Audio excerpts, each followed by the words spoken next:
അപ്പോ നമുക്ക് ഇന്നത്തെ സെഷൻ സ്റ്റാർട്ട് ചെയ്യാം. 2 ആളുകൾ കൂടി.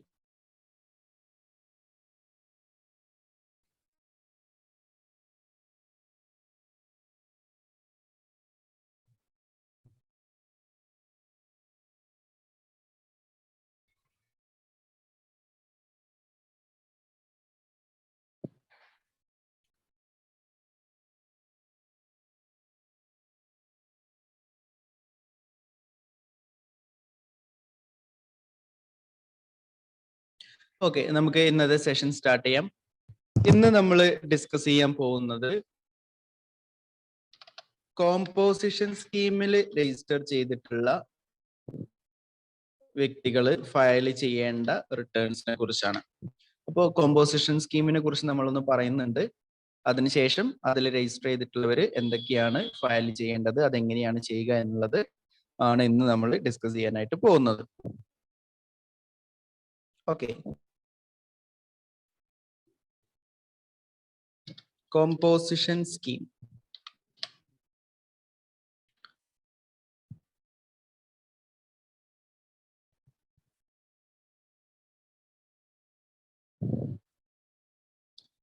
നിങ്ങൾക്ക് സ്ക്രീൻ വ്യക്തമായിട്ടുണ്ടാവും.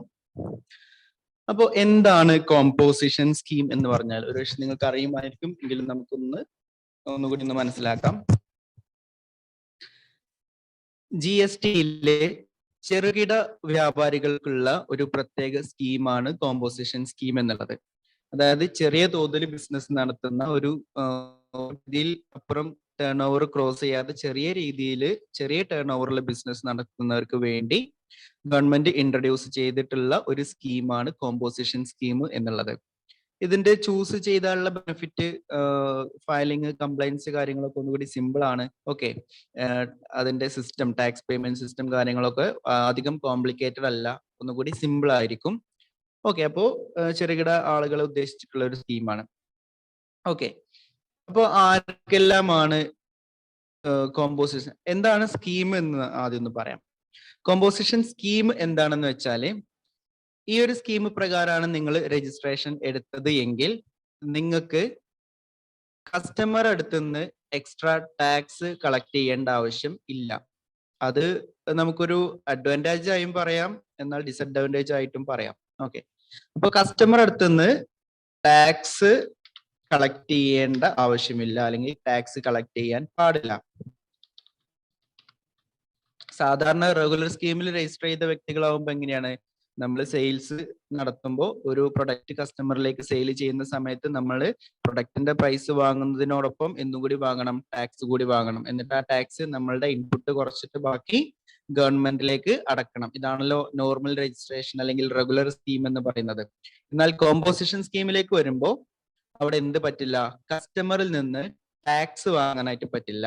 നമ്മളുടെ പ്രൊഡക്റ്റിന്റെ പ്രൈസ് എന്താണോ അത് മാത്രമേ കസ്റ്റമറിൽ നിന്ന് വാങ്ങാനായിട്ട് പറ്റുള്ളൂ, അല്ലെങ്കിൽ അത് മാത്രം കസ്റ്റമറിൽ നിന്ന് വാങ്ങിയാൽ മതി. ഓക്കെ, അതുപോലെ ഇൻപുട്ട് ടാക്സ് ക്രെഡിറ്റ് ലഭിക്കില്ല. ഇൻപുട്ട് ടാക്സ് ക്രെഡിറ്റ് ലഭിക്കില്ല. എന്താണ് ഇൻപുട്ട് ടാക്സ് ക്രെഡിറ്റ് എന്ന് പറഞ്ഞാല്, നമ്മൾ ടാക്സ് അടക്കുന്ന സമയത്ത് പർച്ചേസ് ചെയ്തപ്പോൾ ഓൾറെഡി കൊടുത്തിട്ടുള്ള ടാക്സ് നമുക്ക് കുറക്കാൻ പറ്റും, അല്ലെ? അങ്ങനെ കുറച്ച് ബാക്കിയുള്ളത് നമ്മൾ ഗവൺമെന്റിലേക്ക് അടച്ചാൽ മതി. അത് റെഗുലർ സ്കീമിൽ രജിസ്റ്റർ ചെയ്ത ഒരാൾക്ക് മാത്രമേ ഇൻപുട്ട് ടാക്സ് ക്രെഡിറ്റ് കിട്ടുകയുള്ളൂ. കോമ്പോസിഷൻ സ്കീമിൽ രജിസ്റ്റർ ചെയ്തൊരു വ്യക്തിക്ക് എന്ത് കിട്ടില്ല? ഇൻപുട്ട് ടാക്സ് ക്രെഡിറ്റ് അവൈലബിൾ അല്ല. അപ്പൊ എങ്ങനെ ഇവര് ടാക്സ് അടക്കുക? ഓക്കെ, അവർ എത്ര അടക്കേണ്ടത് എന്നുള്ളത് നമ്മൾ പറയുന്നുണ്ട്, ഓരോന്നും ഡീറ്റെയിൽ ആയിട്ട് പറയാം. ഓക്കെ, അപ്പോ അവരെങ്ങനെ പിന്നെ ടാക്സ് അടക്കുക? അവരുടെ ടേൺ ഓവറിന്റെ ഒരു നിശ്ചിത ശതമാനമാണ് അവര് ടാക്സ് അടക്കേണ്ടത്. ഓക്കെ, ടേൺ ഓവർ എന്ന് പറഞ്ഞാൽ അവരുടെ ടോട്ടൽ സെയിൽസ്. അപ്പോൾ ഒരു പ്രത്യേക പീരീഡിൽ അവരുടെ ടോട്ടൽ സെയിൽസ് എത്രയാണോ അതിന്റെ ഒരു നിശ്ചിത ശതമാനം അവരുടെ കയ്യിൽ നിന്ന്, അവരുടെ പോക്കറ്റിൽ നിന്ന് തന്നെ എടുത്തിട്ട് ടാക്സ് ആയിട്ട് അടക്കണം. ഇതാണ് കോമ്പോസിഷൻ സ്കീം എന്നുകൊണ്ട് ഉദ്ദേശിച്ചത്. അപ്പൊ കസ്റ്റമറിൽ നിന്ന് ടാക്സ് വാങ്ങണ്ട, പർച്ചേസ് ചെയ്തപ്പോൾ കൊടുത്തിട്ടുള്ള ടാക്സ് നമുക്ക് ക്രെഡിറ്റ് ആയിട്ട് യൂസ് ചെയ്യാനും പറ്റില്ല. ഓക്കെ, GST രജിസ്ട്രേഷൻ ഒന്നും ഇല്ലാത്ത ഒരാൾ ബിസിനസ് ചെയ്യുന്നത് എങ്ങനെയായിരിക്കും? അവിടെ ടാക്സ് വാങ്ങില്ല എന്ന ഇൻപുട്ട് ടാക്സ് ക്രെഡിറ്റ് എന്നാണ് സംവിധാനം, അങ്ങനെയൊന്നുമില്ല. അതേപോലെ തന്നെ കസ്റ്റമറിൽ നിന്ന് ടാക്സ് വാങ്ങാനും പറ്റില്ല, ഇൻപുട്ട് ടാക്സ് ക്രെഡിറ്റും കിട്ടില്ല. പക്ഷെ ടാക്സ് അടക്കണം. അതെങ്ങനെ അടക്കും? അവരുടെ ടോട്ടൽ സെയിൽസിന്റെ ഒരു ഇത്ര ശതമാനം എന്ന രീതിയിൽ ടാക്സ് അടക്കും. ഓക്കെ, അത് എത്രയാന്നുള്ളത് നമുക്കൊരു കുറച്ചും കൂടി കഴിഞ്ഞതിന് ശേഷം പറയാം. അപ്പോ ഇനി നമ്മൾ പറയാൻ പോകുന്നത് ഈ ഒരു കോമ്പോസിഷൻ സ്കീമിൽ ആർക്കെല്ലാമാണ് രജിസ്റ്റർ ചെയ്യാനായിട്ട് സാധിക്കുന്നത്?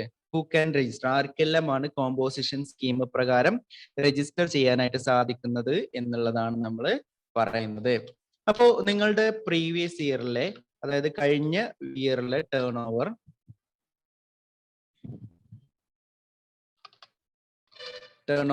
എത്രയാണ്? 1.5 കോടി വരെയാണെങ്കിൽ, 1.5 കോടി വരെയാണ് നിങ്ങളുടെ പ്രീവിയസ് ഇയറിലെ ടേൺ ഓവർ എങ്കിൽ നിങ്ങൾക്ക് എന്ത് ചെയ്യാം? കോമ്പോസിഷൻ സ്കീമിൽ രജിസ്റ്റർ ചെയ്യാം. ഓക്കെ, അപ്പോ 1.5 കോടിയിൽ മുകളിൽ നമ്മൾ കോമ്പോസിഷൻ ടേൺ ഓവർ പോയിട്ടുണ്ടെങ്കിൽ നിങ്ങൾക്ക് കോമ്പോസിഷൻ സ്കീം ഓപ്റ്റ് ചെയ്യാനായിട്ട് പാടില്ല. 1.5 കോടി വരെയാണ് നിങ്ങളുടെ പ്രീവിയസ് ഇയറിലെ ടേൺ ഓവർ, അല്ലെങ്കിൽ കറണ്ട് ഇയറിലാണെങ്കിലും ആ ടേൺ ഓവർ 1.5 കോടിക്ക് മുകളിൽ ക്രോസ് ചെയ്താൽ നമ്മൾ ഇറഗുലറിലേക്ക് മാറേണ്ടതായിട്ട് വരും. അപ്പൊ 1.5 കോടി വരെ ടേൺ ഓവർ ഉള്ള, ടോട്ടൽ സെയിൽസ് ഉള്ള നികുതിദായകർക്ക് മാത്രമേ കോമ്പോസിഷൻ സ്കീം ചൂസ് ചെയ്യാനായിട്ട് പാടുള്ളൂ. അതിൽ തന്നെ മാനുഫാക്ചറേഴ്സിന് കോമ്പോസിഷൻ സ്കീം ചൂസ് ചെയ്യാം. മാനുഫാക്ചറിങ് ചെയ്യുന്നവർ, അതായത് റോ മെറ്റീരിയൽ വാങ്ങി പ്രൊഡക്റ്റ് മാനുഫാക്ചറിങ് ചെയ്യുന്നവർക്ക്, ആ ഒരു ബിസിനസ് നടത്തുന്നവർക്ക് കോമ്പോസിഷൻ സ്കീം ചൂസ് ചെയ്യാം. ഉദാഹരണത്തിന് ഫർണിച്ചർ മാനുഫാക്ചറേഴ്സ്, അവർ മരം വാങ്ങിയിട്ട് അതുകൊണ്ട് എന്ത് ചെയ്യുന്നു? ഫർണിച്ചർ ഉണ്ടാക്കുന്നു. അപ്പൊ അങ്ങനെ മാനുഫാക്ചറേഴ്സിന് കോമ്പോസിഷൻ സ്കീം എന്ത് ചെയ്യാം? ചൂസ് ചെയ്യാം. പക്ഷെ അവിടെ ഒരു റെസ്ട്രിക്ഷൻ ഉണ്ട്. ചില പ്രൊഡക്റ്റുകളുടെ മാനുഫാക്ചറേഴ്സിന് കോമ്പോസിഷൻ സ്കീം ചൂസ് ചെയ്യാൻ പാടില്ല. ഏതൊക്കെയാണത്? ഒന്ന് ഐസ്ക്രീം. നിങ്ങൾ ഐസ്ക്രീമിന്റെ മാനുഫാക്ചറർ ആണെങ്കിൽ, അതുപോലെ ടുബാക്കോ പ്രൊഡക്ട്സ്, സിഗരറ്റ് പോലുള്ള ടുബാക്കോ പ്രൊഡക്ട്സിന്റെ മാനുഫാക്ചറിങ് ചെയ്യുന്നുണ്ടെങ്കിൽ അവിടെ അവർക്ക് എന്ത് പറ്റില്ല? കോമ്പോസിഷൻ ചൂസ് ചെയ്യാനായിട്ട് പറ്റില്ല. ഓക്കെ, അപ്പൊ കോമ്പോസിഷൻ ആർക്കെല്ലാം ചൂസ് ചെയ്യാം? 1.5 പാൻ മസാല ഇതിൽ വരും. Ice cream, tobacco, pan masala.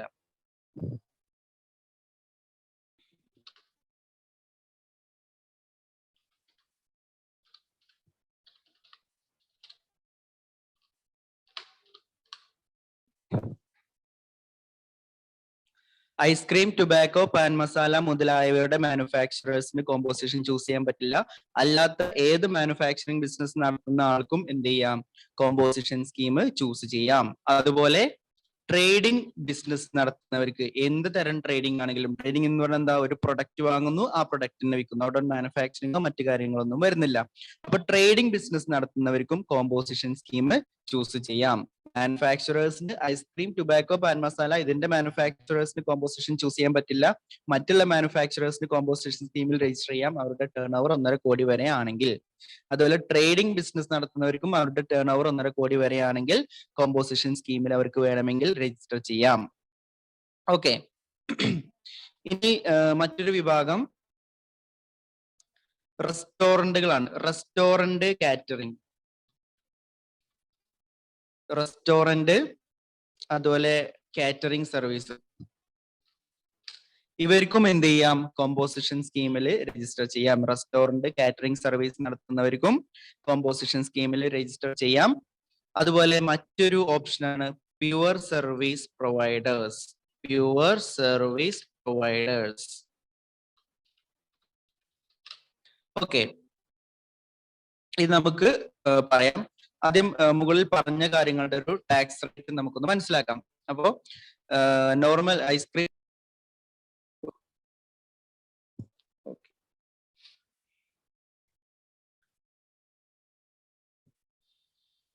നിങ്ങൾക്ക് സ്ക്രീൻ വിസിബിൾ ആണോ?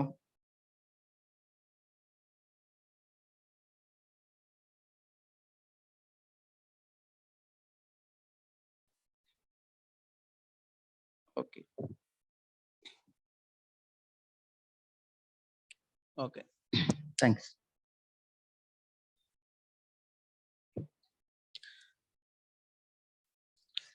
മറ്റുള്ള ട്രേഡിംഗ് ബിസിനസ് നടത്തുന്നവർക്കും 1.5 കോടി വരെയാണ് ടേൺ ഓവർ എങ്കിൽ കോമ്പോസിഷൻ ചൂസ് ചെയ്യാം. അതുപോലെ ദയവേത് സ്ക്രീനിൽ വരക്കാതിരിക്കുക.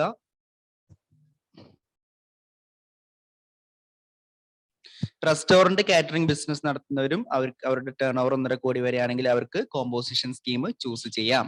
ഓക്കെ, ഇനി ഇവരുടെ ടാക്സ് റേറ്റുകൾ വരുന്നത് എങ്ങനെയാണെന്ന് നമുക്കൊന്ന് നോക്കാം.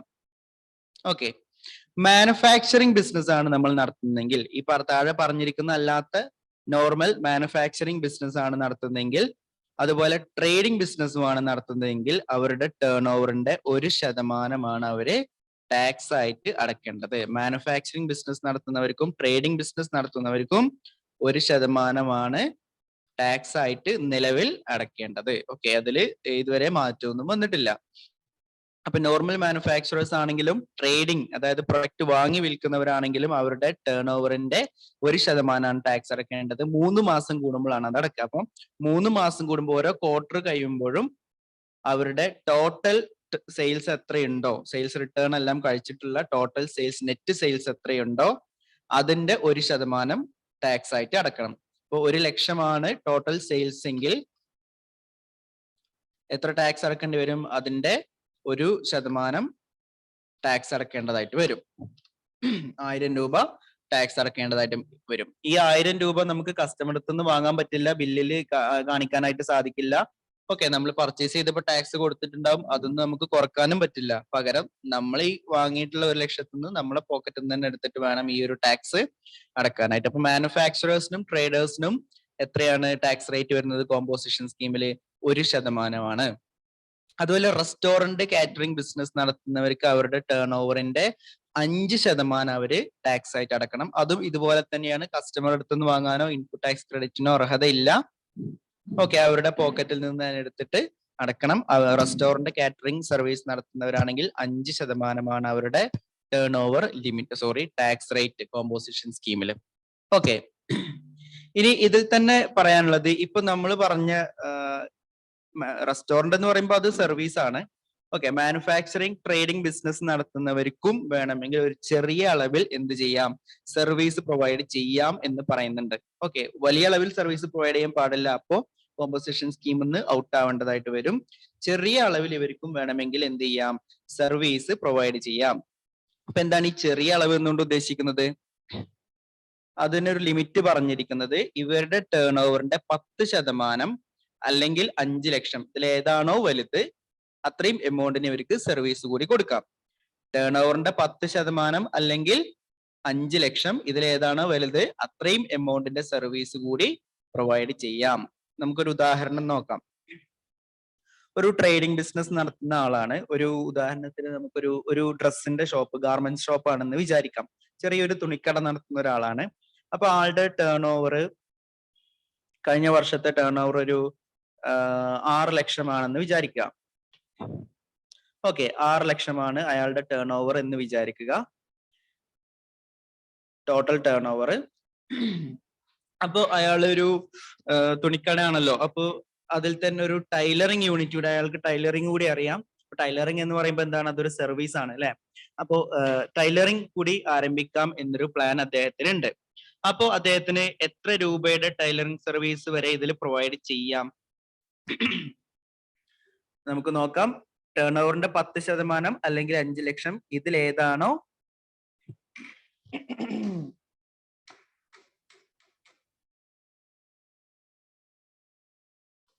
ഒരു മിനിറ്റ്.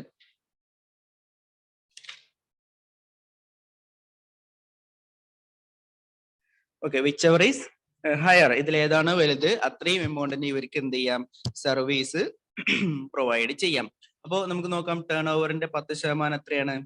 6 ലക്ഷമാണ് അവരുടെ ടോട്ടൽ ടേൺ ഓവർ എങ്കിൽ അതിന്റെ 10% 60,000 രൂപ അല്ലെ? പിന്നെ 5 ലക്ഷം ഒരു ഫിക്സഡ് എമൗണ്ടാണ് പറഞ്ഞിരിക്കുന്നത്. ഇതിൽ ഏതാണ് വലുത്? 5 ലക്ഷമാണ് വലുത്. അപ്പോ 5 ലക്ഷം വരെ അവർക്ക് എന്ത് ചെയ്യാം? സർവീസ് കൂടി പ്രൊവൈഡ് ചെയ്യാം. ഓക്കെ, ഇനി ടേൺ ഓവർ ഒരു 1 CR ഉള്ള ആളാണെന്ന് വിചാരിക്കാം. 1 കോടി ടേൺ ഓവർ ഉള്ള ഒരു ആളെ സംബന്ധിച്ചിടത്തോളം അയാൾക്ക് എത്ര വരെ, വിച്ച് എവർ ഈസ് ഹയർ അല്ല, വിച്ച് എവർ ഈസ് ലോവർ ആണ്. നേരത്തെ പറഞ്ഞ കേസിൽ മാറിയിട്ടുണ്ട്. ഓക്കെ, ഇതിൽ ഏതാണോ ചെറുത് അതുവരെയാണ് സർവീസ് പ്രൊവൈഡ് ചെയ്യാൻ പറ്റുന്നത്. ഓക്കെ, അപ്പൊ 6 ലക്ഷം ടേൺ ഓവർ ഉള്ള കേസിൽ ഏറ്റവും ചെറുത് 60,000 ആണല്ലോ ഇതിൽ ചെറുത്. അപ്പൊ 60,000 രൂപ വരെ ആൾക്ക് എന്തുകൂടി ചെയ്യാം, സർവീസ് പ്രൊവൈഡ് ചെയ്യും. ഒരാൾ കമന്റ് ചെയ്തിട്ടുണ്ട് ലെസ് എന്ന്. ഓക്കെ, അപ്പോ 6 ലക്ഷം വരെയാണ് അദ്ദേഹത്തിന്റെ ടേൺ ഓവർ എങ്കിൽ 60,000 വരെ 60,000ത്തിന്റെ സർവീസ് കൂടി പ്രൊവൈഡ് ചെയ്യാം. ഇനി വേറൊരു കേസ് അസ്യൂം ചെയ്യാ, 1 കോടി ആണ് ടേൺ ഓവർ എങ്കിലോ, ഒരു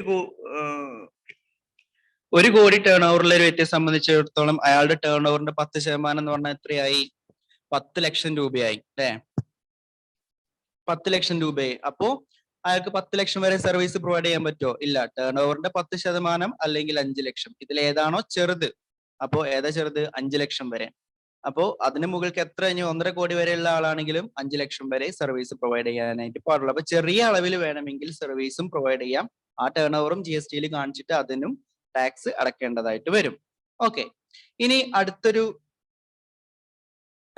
ഏരിയ നമ്മൾ പറയുകയാണെങ്കിൽ പ്യുവർ സർവീസ് പ്രൊവൈഡേഴ്സ്. അതായത് പ്രൊഡക്റ്റ് സെയിൽ ചെയ്യുന്നില്ല, സർവീസ് മാത്രം ആണ് പ്രൊവൈഡ് ചെയ്യുന്നത്. പ്രൊഡക്റ്റ് വിൽക്കുന്നില്ല, സർവീസ് മാത്രം പ്രൊവൈഡ് ചെയ്യുന്നു. ഒരു ടൈലറിംഗ് യൂണിറ്റ് മാത്രമാണ്.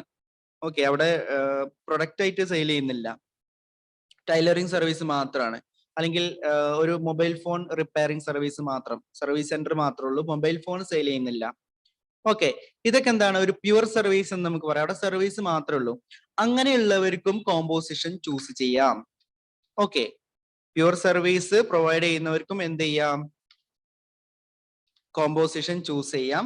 എങ്ങനെയാണെങ്കിൽ അവരുടെ ടേൺ ഓവർ 50 ലക്ഷം വരെയാണെങ്കിൽ, അവർക്ക് 1.5 കോടി വരെയുള്ള ലിമിറ്റ് ഇല്ല. പ്യുവർ സർവീസ് പ്രൊവൈഡ് ചെയ്യുന്നവർക്ക് അവരുടെ ടേൺ ഓവർ 50 ലക്ഷം വരെയാണെങ്കിൽ അവർക്കും കോമ്പോസിഷൻ സ്കീം ചൂസ് ചെയ്യാം. പക്ഷെ അവരുടെ ടാക്സ് റേറ്റിൽ മാറ്റമുണ്ട്. അവര് ആ സർവീസിന്റെ 6% ടാക്സ് ആയിട്ട് അടക്കേണ്ടത്. 6% എന്ന് പറയുമ്പോൾ 3% CGST, 3% SGST ആണ്. നേരത്തെ പറഞ്ഞ കേസിലും അങ്ങനെ തന്നെ. 5% എന്ന് പറയുമ്പോൾ 2.5% CGST, 2.5% SGST.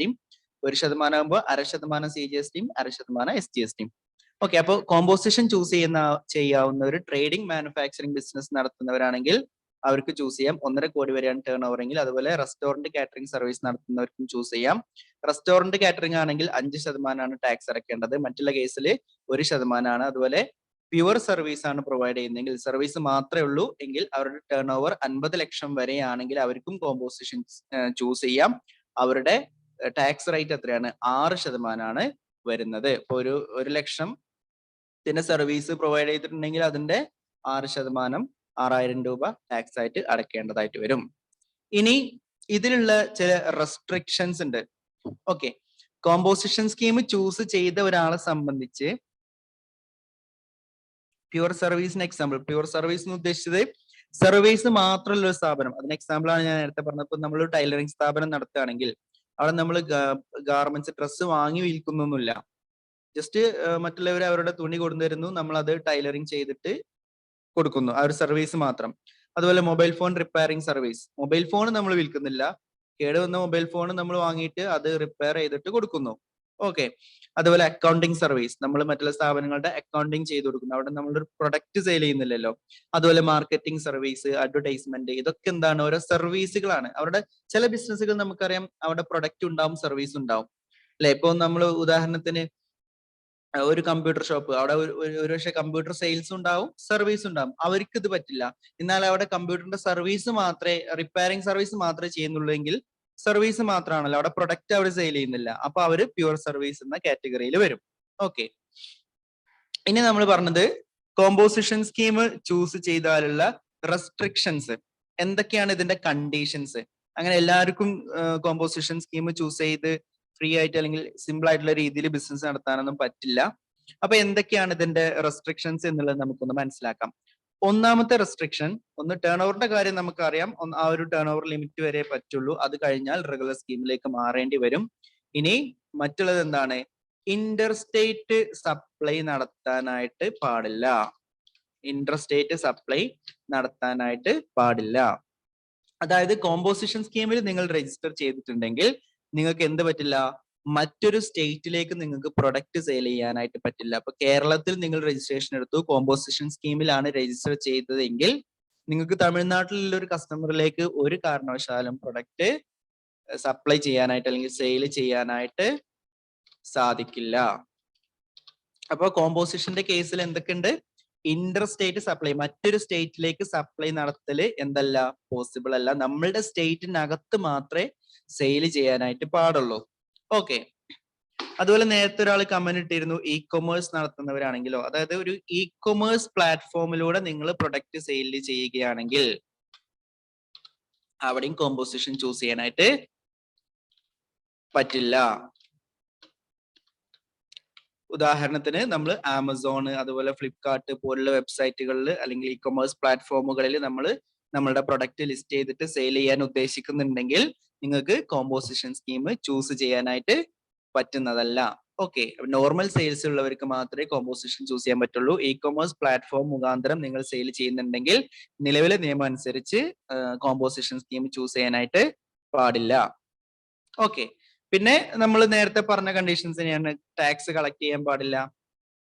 അതുപോലെ നമ്മൾ പർച്ചേസ് ചെയ്തപ്പോൾ കൊടുത്തിട്ടുള്ള ടാക്സിന് നമുക്ക് ഇൻപുട്ട് ടാക്സ് ക്രെഡിറ്റും കിട്ടില്ല. How is travel and tourism? Travel and tourism എന്ന് പറയുമ്പോൾ ഒരു സർവീസ്, പ്യുവർ സർവീസ് എന്ന കാറ്റഗറിയിലാണല്ലോ വരുന്നത്. അപ്പൊ അവർക്ക് 50 ലക്ഷം വരെ ആണെങ്കിൽ ചൂസ് ചെയ്യാം. ഓക്കെ. ഇത്രയാണ് ഇതിന്റെ പ്രധാനപ്പെട്ട റെസ്ട്രിക്ഷൻസ്. മറ്റ് സ്റ്റേറ്റിലേക്ക് സപ്ലൈ ചെയ്യാൻ പറ്റില്ല, ഇ കൊമേഴ്സ് പ്ലാറ്റ്ഫോം മുഖാന്തരം സപ്ലൈ ചെയ്യാൻ പറ്റില്ല, ടാക്സ് കളക്ട് ചെയ്യാൻ പറ്റില്ല, ഇൻപുട്ട് ടാക്സ് ക്രെഡിറ്റിന് അർഹതല്ല. ഓക്കെ. പക്ഷെ മറ്റുള്ള സ്റ്റേറ്റിൽ നിന്ന് നമുക്ക് എന്ത് ചെയ്യാം? പർച്ചേസ് ചെയ്യാം. ഓക്കെ. അക്ഷയ സെന്റർ ആയാലും അത് സർവീസ് പ്രൊവൈഡ് ചെയ്യുന്നത് തന്നെയാണ്, പ്യൂർ സർവീസിന്റെ. അവിടെ പ്രൊഡക്റ്റ് വിൽക്കുന്നില്ലല്ലോ. ഓക്കെ. അവിടെയും ഈ ഒരു 50 ലക്ഷം വരെയാണ് ടേൺ ഓവർ എങ്കിൽ ചൂസ് ചെയ്യാം. 6% ടാക്സ് അടക്കേണ്ടതായിട്ട് വരും. മറ്റുള്ള സ്റ്റേറ്റിൽ നിന്ന് നമുക്ക് എന്ത് ചെയ്യാം? പർച്ചേസ് നടത്തുന്നതിന് റെസ്ട്രിക്ഷൻസ് ഒന്നുമില്ല. മറ്റു സ്റ്റേറ്റിലേക്ക് സെയിൽ ചെയ്യാനേ പറ്റാത്തതുള്ളൂ. മറ്റു സ്റ്റേറ്റിൽ നിന്ന് കോമ്പോസിഷൻ സ്കീമിലാണ് രജിസ്റ്റർ ചെയ്തതെങ്കിലും നമുക്ക് എന്ത് ചെയ്യാം? പർച്ചേസ് ചെയ്യാം. ഓക്കെ. അതുപോലെ കോമ്പോസിഷൻ സ്കീമിൽ രജിസ്റ്റർ ചെയ്തിട്ടുള്ള വ്യക്തികൾ ഇഷ്യൂ ചെയ്യേണ്ട ഡോക്യുമെന്റ് എന്താണ്? ബിൽ ഓഫ് സപ്ലൈ ആണ് ഇഷ്യൂ ചെയ്യേണ്ടത്. അതായത് സെയിൽ നടത്തുന്ന സമയത്ത്, നമ്മൾ പ്രൊഡക്റ്റ് സെയിൽ ചെയ്യുന്ന സമയത്ത് റെഗുലർ സ്കീമിലാണ് രജിസ്റ്റർ ചെയ്തെങ്കിൽ നമ്മൾ എന്ത് കൊടുക്കും? ടാക്സ് ഇൻവോയ്സ് ആണ് കൊടുക്കുക, അല്ലെ? നമ്മളുടെ ബില്ലിൽ പ്രൊഡക്റ്റിന്റെ പേരും അതിന്റെ എമൗണ്ടും കാര്യങ്ങളും അതുപോലെ ടാക്സും എല്ലാം കാണിച്ച്, ടാക്സ് നമ്മൾ കസ്റ്റമർ നിന്ന് വാങ്ങണം. ടാക്സ് കസ്റ്റമർ നിന്ന് വാങ്ങണം എന്നുണ്ടെങ്കിൽ നമ്മൾ ടാക്സ് ഇൻവോയ്സ് കൊടുക്കണം. പക്ഷെ കോമ്പോസിഷൻ സ്കീമിൽ രജിസ്റ്റർ ചെയ്ത ആളാണെങ്കിൽ നമ്മൾ എന്ത് ചെയ്യാൻ പറ്റില്ല? ടാക്സ് ഇൻവോയ്സ് ഇഷ്യൂ ചെയ്യാൻ പറ്റില്ല. കാരണം ടാക്സ് കളക്ട് ചെയ്യാൻ പറ്റില്ല. അപ്പൊ അവിടെ കൊടുക്കുന്ന ഡോക്യുമെന്റ് ആണ് ബിൽ ഓഫ് സപ്ലൈ എന്ന് പറയുന്നത്. അപ്പൊ കോമ്പോസിഷൻകാരൻ ഇഷ്യൂ ചെയ്യുന്ന സെയിൽസ് ഡോക്യുമെന്റ് അല്ലെങ്കിൽ സെയിൽസ് ബില്ലിന്റെ ഹെഡിങ് എങ്ങനെയായിരിക്കണം? ടാക്സ് ഇൻവോയ്സ് എന്നല്ല, ബിൽ ഓഫ് സപ്ലൈ എന്നാണ് അവിടെ കൊടുക്കേണ്ടത്. ഓക്കെ. അപ്പൊ ഇത്രയും കാര്യങ്ങൾ ക്ലിയർ ആവും എന്ന് വിചാരിക്കുന്നു. ഇനി നമ്മൾ പറയാൻ പോകുന്നത് കോമ്പോസിഷൻ സ്കീമിൽ രജിസ്റ്റർ ചെയ്ത വ്യക്തികൾ ഫയൽ ചെയ്യേണ്ട റിട്ടേൺസിനെ കുറിച്ചാണ്. അപ്പൊ അതാണ് നമ്മൾ ഇന്നത്തെ ക്ലാസ്സിൽ നമ്മൾ ഡിസ്കസ് ചെയ്യാനായിട്ട് പോകുന്നത്. കോമ്പോസിഷൻ സ്കീമിൽ രജിസ്റ്റർ ചെയ്തിട്ടുള്ള ടാക്സ് പേയേഴ്സ് 3 മാസം കൂടുമ്പോഴാണ് അവരുടെ കണക്കുകൾ സബ്മിറ്റ് ചെയ്യേണ്ടത്. 3 മാസം കൂടുമ്പോഴാണ് അവർ റിട്ടേൺസ് സബ്മിറ്റ് ചെയ്യേണ്ടത്, അല്ലെങ്കിൽ അവരുടെ സെയിൽസിന്റെ ഡീറ്റെയിൽസ് കാണിച്ച് ടാക്സ് അടയ്ക്കേണ്ടതായിട്ടുള്ളത്. 3 മാസം എന്ന് പറയുമ്പോൾ എങ്ങനെയാണ്? ഒരു ക്വാർട്ടർ ബേസ് ചെയ്തിട്ടുണ്ട്. അതായത് April, May, June first quarter ആണ്. ദെൻ അടുത്തത് July, August, September second quarter ആണ്. Then October, November, December third quarter. Then January to March fourth quarter. ഇങ്ങനെ ഓരോ ക്വാർട്ടറും കഴിയുമ്പോഴാണ് നമ്മൾ ഫയലിംഗ് ചെയ്യുക. ഒരു ക്വാർട്ടർ കഴിഞ്ഞാൽ പിന്നത്തെ മാസത്തിൽ വരുന്ന 18-ാം തീയതിക്കകം നമ്മൾ CMP08 ഫയൽ ചെയ്തിരിക്കണം. 18-ാം തീയതിയാണ് അതിന്റെ ഡ്യൂ ഡേറ്റ്. ഉദാഹരണത്തിന് ഏപ്രിൽ മുതൽ ജൂൺ വരെയുള്ള ക്വാർട്ടർ ആണെങ്കിൽ, ഇപ്പോ ഏപ്രിൽ മുതൽ ജൂൺ വരെയുള്ള ക്വാർട്ടർ ആണല്ലോ നടന്നുകൊണ്ടിരിക്കുന്നത്. അപ്പൊ ഈ ഏപ്രിൽ മുതൽ ജൂൺ വരെയുള്ള ക്വാർട്ടറിന്റെ റിട്ടേൺ നമ്മൾ എപ്പോഴാണ് ഫയൽ ചെയ്യുക? ജൂൺ കഴിഞ്ഞിട്ട്, ജൂണിലാണല്ലോ ക്വാർട്ടർ അവസാനിക്കുന്നത്, ജൂലൈ 18 ആണ് അതിന്റെ ഡ്യൂ ഡേറ്റ്. ജൂൺ 1-ാം തീയതി മുതൽ ജൂലൈ 18-ാം തീയതി വരെ നമുക്ക് എന്ത് ചെയ്യാം? CMP08 ഫയൽ ചെയ്യാം. CMP08 നമുക്ക് കാണാം. അപ്പൊ അതിൽ ഏറ്റവും ബേസിക് ആയിട്ടുള്ള ഡീറ്റെയിൽസ് മാത്രമേ ഉള്ളൂ. ഓക്കെ, അതായത് നമ്മളുടെ ടോട്ടൽ സെയിൽസിന്റെ ഡീറ്റെയിൽസ് മാത്രം കാണിച്ചിട്ട് നമ്മൾ അതിന്റെ ടാക്സ് അടച്ച് പോകുന്ന ഒരു, ഇത് ജസ്റ്റ് ഒരു പേയ്മെന്റ് ചലാൻ അല്ലെങ്കിൽ ഒരു പേയ്മെന്റ് ഫോം ആണ് CMP08 എന്നുള്ളത്. റിട്ടേൺ എന്ന് പറയില്ല പൊതുവെ. ഓക്കെ, കോമ്പോസിഷൻകാരെ സംബന്ധിച്ചിടത്തോളം നിയമപരമായിട്ട് റിട്ടേൺ എന്ന് പറയുന്നത് വർഷത്തിൽ ഫയൽ ചെയ്യുന്ന GSTR4 എന്ന് പറയുന്ന റിട്ടേൺ ആണ്. ഓക്കെ, അപ്പോ ഓരോ കോമ്പോസിഷൻ സ്കീമിലും രജിസ്റ്റർ ചെയ്ത വ്യക്തികളും എന്ത് ചെയ്യണം, ഓരോ ക്വാർട്ടറും കഴിഞ്ഞാല്, ഓരോ 3 മാസവും ഓരോ ക്വാർട്ടറും കഴിഞ്ഞാല് അടുത്ത മാസം 18-ാം തീയതിക്കുള്ളിലായിട്ട്, ഏപ്രിൽ മെയ് ജൂൺ എന്നുള്ള ക്വാർട്ടർ ആണെങ്കിൽ ജൂലൈ 18-ാം തീയതിക്കുള്ളില് എന്ത് ചെയ്യണം, CMP08 എന്ന പറയുന്ന ഫോമിൽ നമ്മുടെ സെയിൽസിന്റെ ഡീറ്റെയിൽസ് കാണിച്ചിട്ട് ഫയലിംഗ് ചെയ്യേണ്ടതായിട്ടുണ്ട്. അതിന് ടാക്സ് അടച്ചു പോകണം. ഓക്കെ, ഇനി അതേപോലെ മറ്റൊരു കാര്യം കൂടി ഫയൽ ചെയ്യാനുള്ളത് എന്താണ്, ഓരോ വർഷത്തിലും GSTR4 എന്ന് പറയുന്ന ആനുവൽ റിട്ടേൺ സബ്മിറ്റ് ചെയ്യണം. GSTR4 എന്ന് പറയുന്ന ആനുവൽ റിട്ടേൺ, കോമ്പോസിഷൻ സ്കീമിൽ രജിസ്റ്റർ ചെയ്തവരുടെ ആനുവൽ റിട്ടേൺ ആണെന്ത്, GSTR4 എന്നുള്ളത്. അതിന്റെ ഡ്യൂ ഡേറ്റ് എപ്പോഴാണ് വരുന്നത്, അതിന്റെ ഡ്യൂ ഡേറ്റ് വരുന്നത് ഏപ്രിൽ 30 ആണ്. ഓക്കെ, ചില സമയങ്ങളിൽ നീട്ടിത്തരാറുണ്ട്, പക്ഷെ ഇപ്രാവശ്യം ഒന്നും നീട്ടിയിട്ടില്ല. ഏപ്രിൽ 30 ആണ് GSTR4ന്റെ ഡ്യൂ ഡേറ്റ്. അതായത് ഇപ്പോ കഴിഞ്ഞ ഫിനാൻഷ്യൽ ഇയർ 2022-23 ഫിനാൻഷ്യൽ ഇയറിന്റെ ആനുവൽ റിട്ടേൺ ചെയ്യാനുള്ള ഡ്യൂ ഡേറ്റ് എപ്പോഴായിരുന്നു, 2023 ഏപ്രിൽ 30 ആയിരുന്നു. അത് കഴിഞ്ഞു, ഓൾറെഡി ഡ്യൂ ഡേറ്റ് കഴിഞ്ഞു. ഓക്കെ, അപ്പൊ ഏപ്രിൽ 30, ഓരോ വർഷവും കഴിഞ്ഞ മാർച്ചിലാണല്ലോ ഒരു ഫിനാൻഷ്യൽ ഇയർ ഉണ്ടാവുന്നത്. മാർച്ചിൽ ഫിനാൻഷ്യൽ ഇയർ എൻഡ് ആയി കഴിഞ്ഞാൽ ഏപ്രിൽ 30-നകം എന്ത് ചെയ്യണം, ആനുവൽ റിട്ടേൺ GSTR4 സബ്മിറ്റ് ചെയ്യണം. അത് നമ്മൾ ഈ 3 മാസം കൂടുമ്പോൾ ഫയൽ ചെയ്യുന്ന CMP08 കാണിച്ചിരിക്കുന്നതിന്റെ ഒക്കെ ഒരു സമ്മറിയും അതുപോലെ പർച്ചേസിന്റെ ഡീറ്റെയിൽസുമാണ് അതിൽ നമ്മൾ കാണിക്കാനായിട്ട് പോകുന്നത്. ഓക്കെ, അപ്പൊ നമുക്ക് ഡയറക്റ്റ് ആയിട്ട് ഇനി CMP08 ഫയൽ ചെയ്യുന്നതും GSTR4ന്റെ കാര്യങ്ങളും നമുക്കൊന്ന് മനസ്സിലാക്കാം. അപ്പോ ഇന്ന് നമ്മൾ ഈ ഫോംസ് എല്ലാം കാണിക്കാൻ പോകുന്നത് എങ്ങനെയാണ്, നമ്മൾ PPT യൂസ് ചെയ്തിട്ടാണ് കാണിക്കാൻ പോകുന്നത്. GSTR4 ഒന്നും ഇപ്പൊ സൈറ്റിൽ അവൈലബിൾ അല്ല, കാരണം കഴിഞ്ഞ വർഷത്തിൻ്റെത് ഫയൽ ചെയ്യുന്നതിനുള്ള പീരീഡ് ഓൾറെഡി കഴിഞ്ഞു. ഇനി അടുത്ത വർഷത്തിൻ്റെത് പുതിയത് ആക്റ്റീവ് ആയിട്ടില്ല. ഓക്കെ, അത് ഈ വർഷം നടന്നുകൊണ്ടിരിക്കുന്നല്ലേ ഉള്ളൂ. അപ്പൊ നമ്മൾ PPT യൂസ് ചെയ്തിട്ടാണ് കാണിക്കാൻ പോകുന്നത്. സൈറ്റിൽ നിന്ന് എടുത്ത എക്സാക്ട് സ്ക്രീൻഷോട്ട് വെച്ചിട്ട് തന്നെയാണ് നമ്മൾ കാണിക്കാനായിട്ട് പോകുന്നത്. ഓക്കെ, അപ്പൊ നമുക്ക് ആദ്യം സൈറ്റിന്റെ കാര്യങ്ങൾ നിങ്ങൾക്ക് അറിയാമെന്ന് വിചാരിക്കുന്നു. എങ്കിലും ജസ്റ്റ് ഒന്ന് ഇനി അറിയാത്തവരുണ്ടെങ്കിൽ നമ്മളുടെ വെബ്സൈറ്റ് gst.gov.in എന്ന് പറഞ്ഞിട്ടുള്ള വെബ്സൈറ്റിലാണ് നമ്മൾ കാര്യങ്ങളെല്ലാം ചെയ്യുന്നത്. ഓക്കെ, സൈറ്റ് ഒന്ന് ലോഡ് ആയിക്കോട്ടെ. ഓക്കെ, ഇതാണ് നമ്മളുടെ GSTയുമായി ബന്ധപ്പെട്ട ഫയലിംഗിന്റെ വെബ്സൈറ്റ്. ഇതിൽ വലത് ഭാഗത്ത് മുകളിലായിട്ട് ലോഗിൻ എന്ന ബട്ടൺ കാണാനായിട്ട് സാധിക്കും. അതിൽ നമ്മൾ ക്ലിക്ക് ചെയ്യുക. ഓക്കെ, അതിനുശേഷം ഇവിടെ നമ്മളുടെ യൂസർ നെയിമും ടൈപ്പ് ചെയ്ത് കൊടുക്കുക. അതുപോലെ നമ്മളുടെ പാസ്വേഡ് ടൈപ്പ് ചെയ്ത് കൊടുക്കുക. അതിനുശേഷം ഇവിടെ സ്ക്രീനിൽ കാണുന്ന ഈ ക്യാപ്ച കോഡ് ഇവിടെ തെറ്റാതെ ടൈപ്പ് ചെയ്ത് കൊടുത്തതിന് ശേഷം ലോഗിൻ കൊടുത്താൽ നമ്മളുടെ പോർട്ടലിലേക്ക് ലോഗിൻ ആവുന്നതാണ്. ഓക്കെ, അപ്പൊ ഇത്രയും കാര്യങ്ങൾ നിങ്ങൾക്ക് അറിയുമായിരിക്കും. ഇനി നമ്മൾ ഡയറക്റ്റ് PPTയിലേക്ക് പോവാം.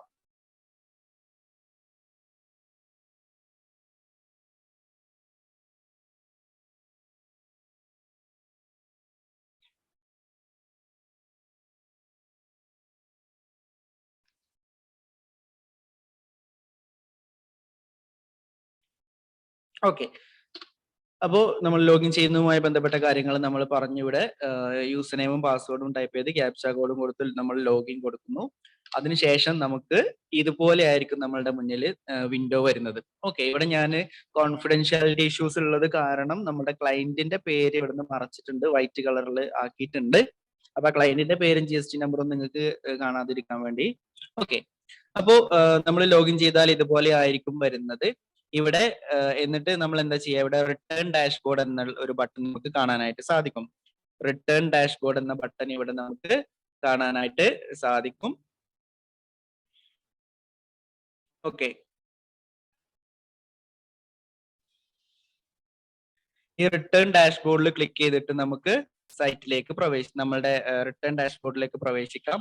അതുമല്ലെങ്കിൽ സർവീസസ് എന്ന മെനു ഇവിടെ കാണാം. ഓക്കെ,